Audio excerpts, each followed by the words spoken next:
Welcome to Getting Started with EaseFocus 2, a video tutorial that will give you a first insight about this valuable tool developed by AFMG.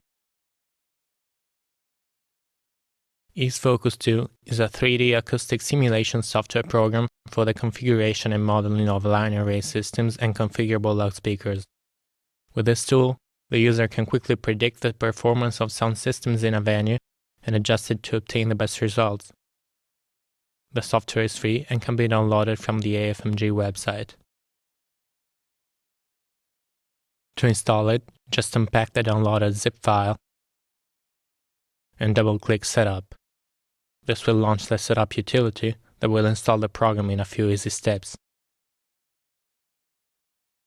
Upon startup, the software will prompt you with a question if you would like to sign up for the AFMG newsletter in order to be informed about program updates and other AFMG news.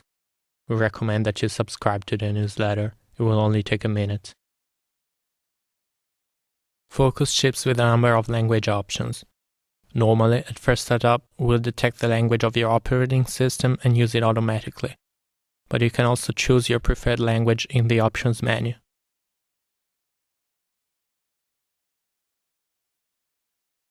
Let's take a look at the software interface. On the left, you will find a window with the project properties and the object properties. In the center is located the top view, that is the horizontal coverage. This is the main place where we will insert, select, and modify the objects. And on the bottom is the side view, the vertical coverage. It will show a vertical section of the project, referring in general to a selected object. Some objects can be edited here as well. Other tabs are frequency response, levels, and distribution. On top of the window, we have the EaseFocus logo, or the manufacturer logo when a sound source is selected. Just below is the mapping toolbar. We will need it later when we activate mapping. Note that you can freely move and resize the windows. You can get back to the two default layouts from the View menu. And you can also store and recall your own layouts. This is the project we are going to build in this tutorial. When building a project, the first step is to define its properties. This is accomplished via the Project Properties window, where you can insert basic information on the project, as well as some settings that are relevant for calculation. Let's keep default settings here and click on Project Settings. In this window, you'll find selectable ear heights of the audience at which calculations are performed, and default height limits for sound sources. Set the upper height limit to 12 meters. This is the ceiling height of our theater. And in the lower height limit, insert 6.5 meters, which is the stage height. After defining project properties, the next step is inserting audience zones in the top view. An audience zone is a surface that roughly involves the audience and can have different shapes. They contain one or more audience areas that are the actual areas where the audience is located. We will start with audience zones for the moment. There are various ways to create them. We will try different approaches. Let's exploit the rectangular audience zone in the default project and modify it so it can be the stage. Double-click the zone to see its properties. In the Object Properties tab, you can edit the selected object, or if no object is selected, you can see a list with all objects contained in your project. In our case, we only have this zone so far. Let's get back to the zone properties. Here, you can edit some parameters of our audience zone. Our stage is 8 meters long, 14 meters wide, and is located 10 meters from the origin. Next, we have to adjust its orientation.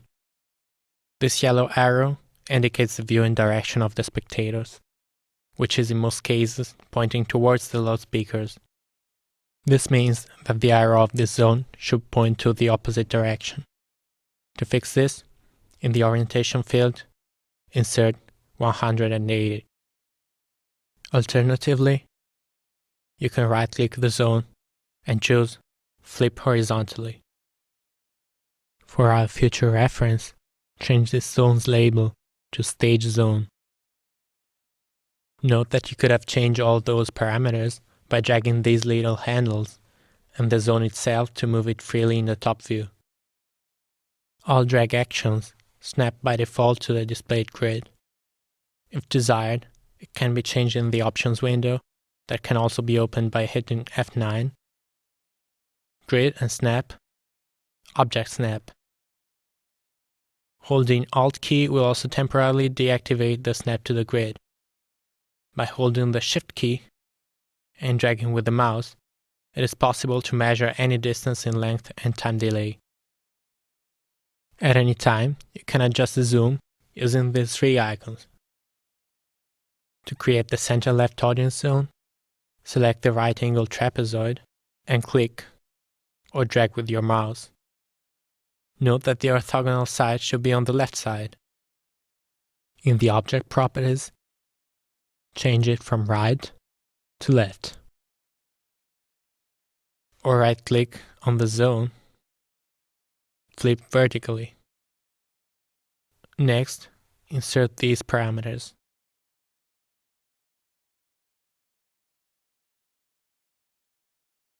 As you can see, the orientation is already correct. Let's call this one Center Left Zone. To insert the left zone, we'll use a different approach. Open the Options menu. In the Grid and Snap options, you can see that the grid size is currently set to be dynamic based on zoom level. Change it to a fixed value of 5 meters. Now, independently of the zoom level, the grid size is always 5 meters. This is a helpful feature to move and resize some objects, as we will do. With the right mouse button, click on the center left zone and select Copy. Then, click again and select Paste. Copy and paste can be used with all types of objects. Flip it vertically and drag the zone until the sandal snaps with this point.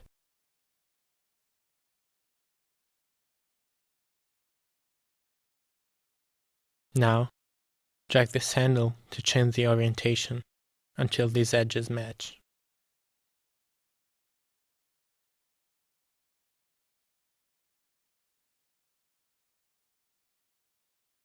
Finally, in the object properties, displace the front center Y coordinate by 1 meter, which is the width of this ale between the zones. This is the left zone. Now the left balcony. Right-click, Add Audience Zone, Annulus Sector. Insert these parameters.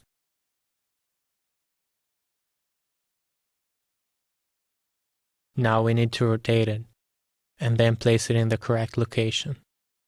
We can do it in two different ways. We can either drag this handle and rotate it to the desired orientation, and then drag the zone to the preferred location. Or we can change the orientation in the object properties. Please note that when you do that, the rotation point is the center of the audience zone. When changing the orientation using the handle instead, the rotation point is a front center point. This is a subtle and important distinction. Label our new zone left balcony. Try to insert the other audience zones. After finishing, it should look like this. Don't forget to define the labels. After defining the audience zones, we have to quickly set the corresponding audience areas. These are defined by a starting point and an ending point relative to the zone. In the side view, it is possible to modify and insert audience areas in an audience zone selected in the top view. You can also edit them in the corresponding audience zone properties. These dotted lines indicate the selected listening height that can be changed here. In this selected audience zone, call the first area front area and the second one back area. Note that in the side view as well as in the rigging and levels windows, we have the DZ coordinate system. While Z still refers to the elevation from the ground, D is relative to the object whose selection is being displayed in the side view. It reflects the distance along the object's main axis from its reference point. In the case of audience zones, the reference point is the front center point. The front area goes from the very beginning of the audience zone to a D2 equals 13 meters. The back area goes from a D1 equals 15 meters to the end of the zone and has an initial elevation Z1 of 2.29 meters. And both of them have a tilt angle of 10 degrees.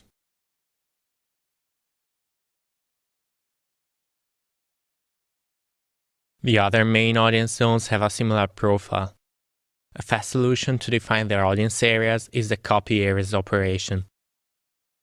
We can either perform it by clicking with the right mouse button, copy areas in the first zone, and then selecting paste areas on the target zones.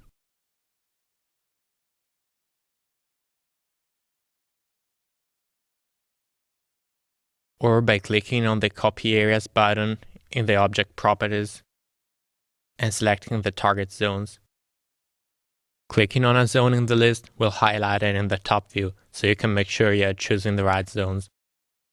We should copy them to the center left zone, center right zone, and right zone.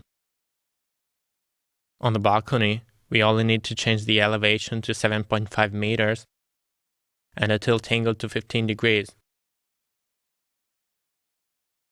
If you insert 7.5 meters in the Z1 field, you can see that it was restricted to 4 meters instead.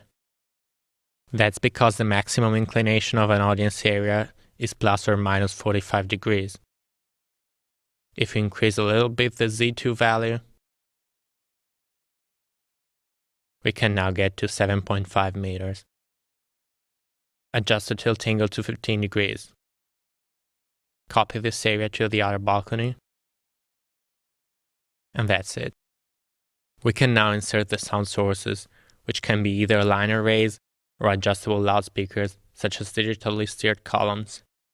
In Ease Focus 2, sound sources are based on system definitions, that is GLL files. The software is not restricted to a single manufacturer. Therefore, various GLLs from different loudspeaker manufacturers are available for download on the AFMG website.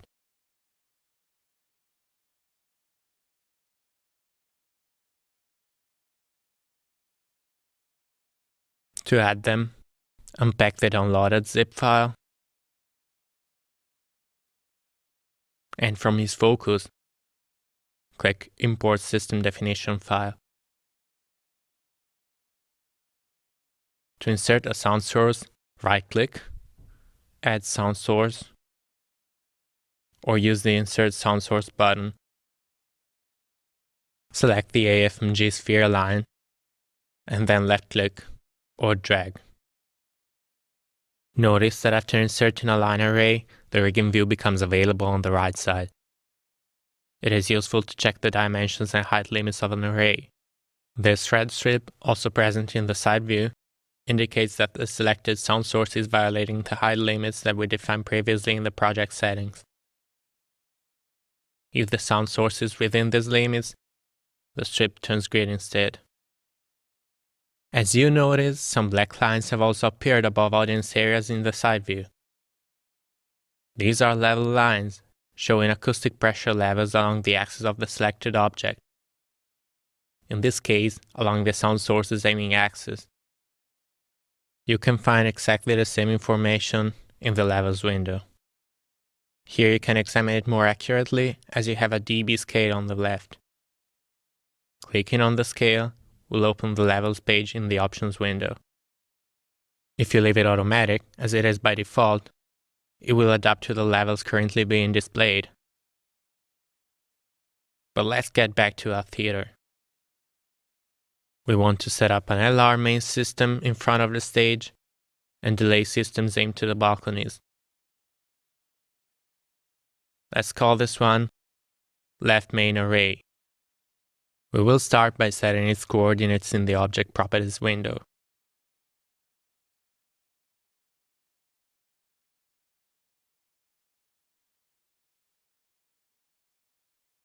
These are the parameters needed for the other sound sources.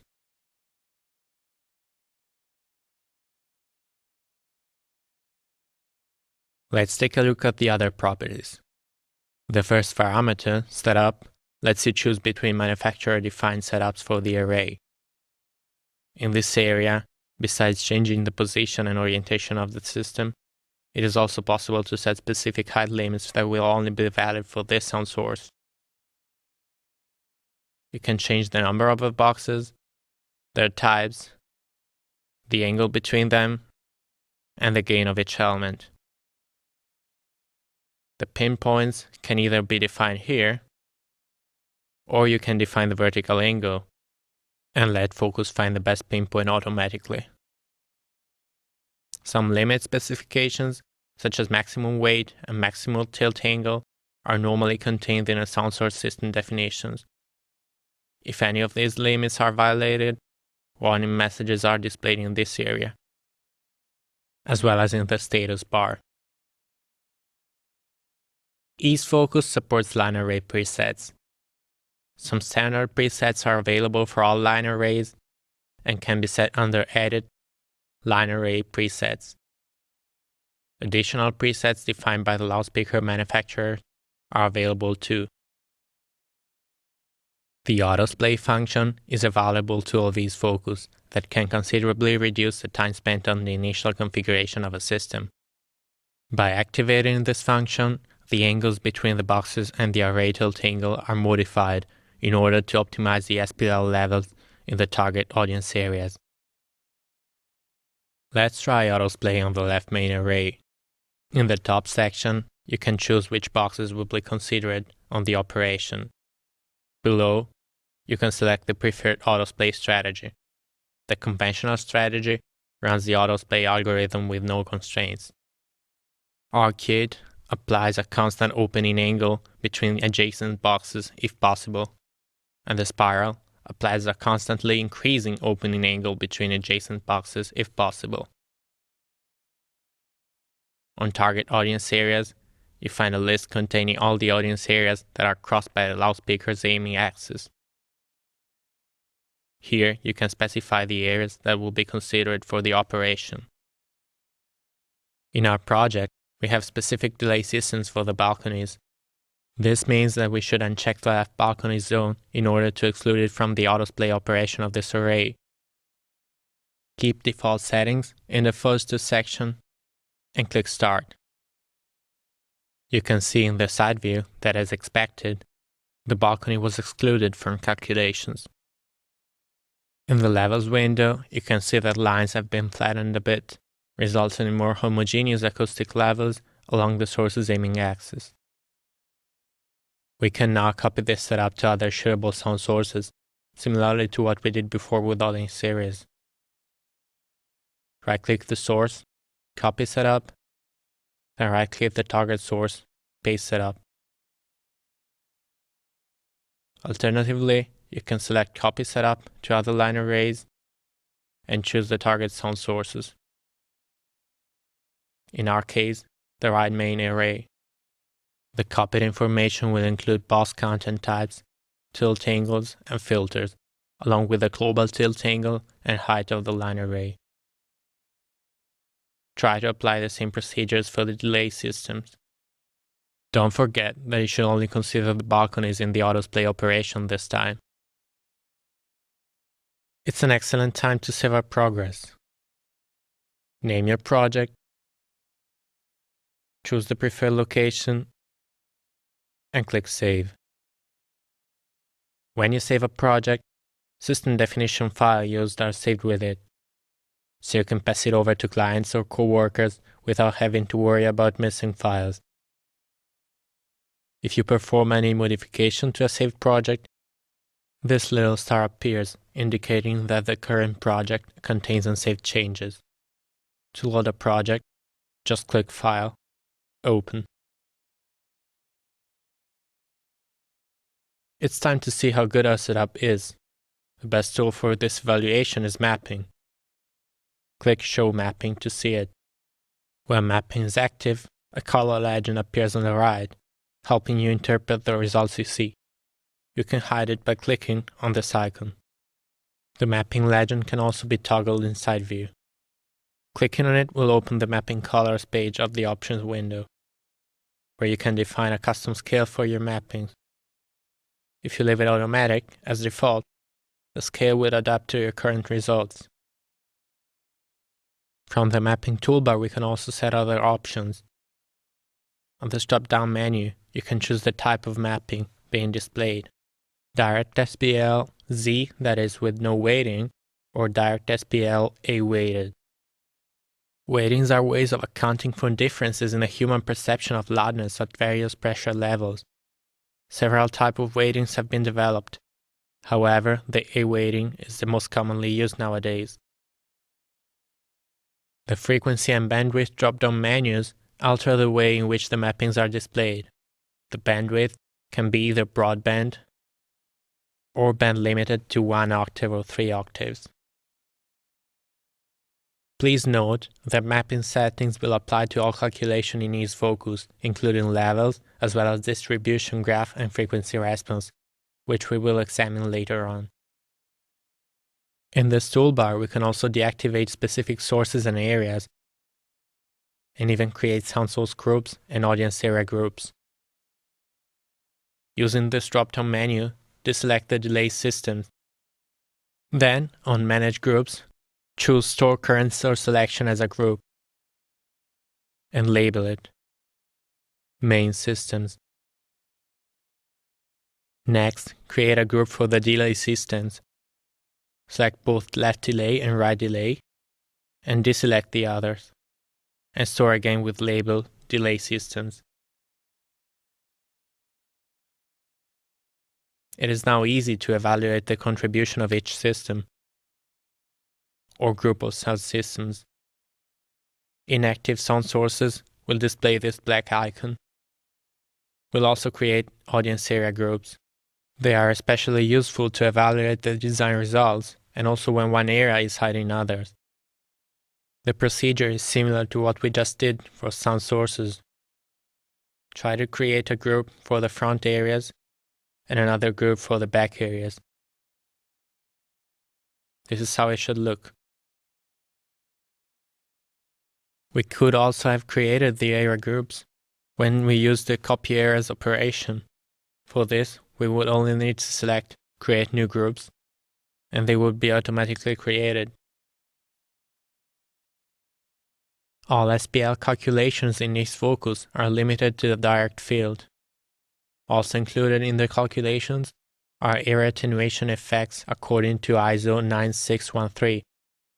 Shadowing and ground or sidewall reflections are not considered. When performing a sound system design, the keyword is homogeneity, which means minimum variance over all the audience. Ease Focus 2 provides an important feature to evaluate the acoustic coverage of your project, the distribution graph. You can view statistics on pressure levels over all mapped points and see a bar chart that summarizes the results. It is particularly useful to help you meet the project specifications. You may want to optimize the coverage in a way that, for example, 90% of your audience is within a range of plus/minus 3 dB. By default, the distribution graph shows you information about all the audience areas included in the project, even if some of them are not visible. But you can also analyze the distribution in a specific area or group of areas. For this, choose the areas you would like to analyze and make all of them visible. Next, on the distribution graph window, check Visible Audience Areas only. Calculation settings can be changed in the Options window. under the Calculation Parameters page. The mapping resolution will affect the patch size of your calculation. That is, the higher the resolution, the smaller these little squares. You can select the type of input signal to be played from sound sources, and you can also choose the preferred calculation accuracy. The fast approximation will compute values with an internal resolution of 1/3 octave. The higher resolution will use an internal data resolution of 1/24 octave. Finally, we can add receivers to the project. They represent points of interest for the acoustical analysis. Where they are inserted, we can basically evaluate the system's frequency response. To add them to the project, just select the corresponding button, and then click or drag with your mouse in the top view.